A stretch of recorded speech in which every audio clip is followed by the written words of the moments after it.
Welcome friends. இன்றைக்கான mini vlog சீரீஸில் நாள் 3. காலையிலே எந்திரிச்சதும் இந்த இயற்கையை ரசிக்கிறதுனா அவ்வளோ பிடிக்கும்பா.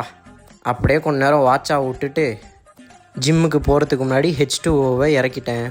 அப்படியே எல்லா சொக்காவும் மாட்டிட்டு ஜிம்முக்கு கிளம்பிட்டேன். அப்பப்போ இந்த சனிக்கிழமைனாலே சோம்பேறி ஆகிட்டுறான். என்னன்னு தெரில, லெக் ஒர்க் அவுட்டுன்றதுனால சரியான சோம்பேறியாக இருக்குது இன்றைக்கின்னு பார்த்து. புதுசாக பார்க்குற பாய்ஸ் அண்ட் கேர்ள்ஸ் மறக்காமல் என்ன ஃபாலோ பண்ணி வச்சுக்கோங்க. இதே மாதிரி டெய்லி ஜிம் விலாக் அப்லோட் ஆகிட்டே இருக்கும். இன்றைக்கி லெக்குக்கு 4 வேரியேஷன் போட்டேன். ஆனால் 2 வேரியேஷன் தான் வீடியோவில் இருக்கும். ஏன்னா மற்ற வேரியேஷன் எடுக்க லெக்கில் தெம்பில் டயர்டாயிட்டேன். இன்றைக்கி ஜிம்மிலேருந்து வந்ததும் சொக்காவெல்லாம் கழட்டி போட்டுட்டு என்னோடய மீலெல்லாம் ப்ரிப்பேர் பண்ண ஆரம்பிச்சிட்டேன். அப்படியே இன்றைக்கான ஓட் மீலை சாப்பிட்டுட்டு குளுக்கல் ஷேக்கை தட்டி குடிச்சிட்டேன். ஈவினிங் இன்றைக்கான கார்டியோ செக்ஷனை முடிச்சுக்கிட்டு இன்றைக்கான நாளை அற்புதமாக முடிச்சிட்டேன். நாளைக்கு பார்ப்போம். See you.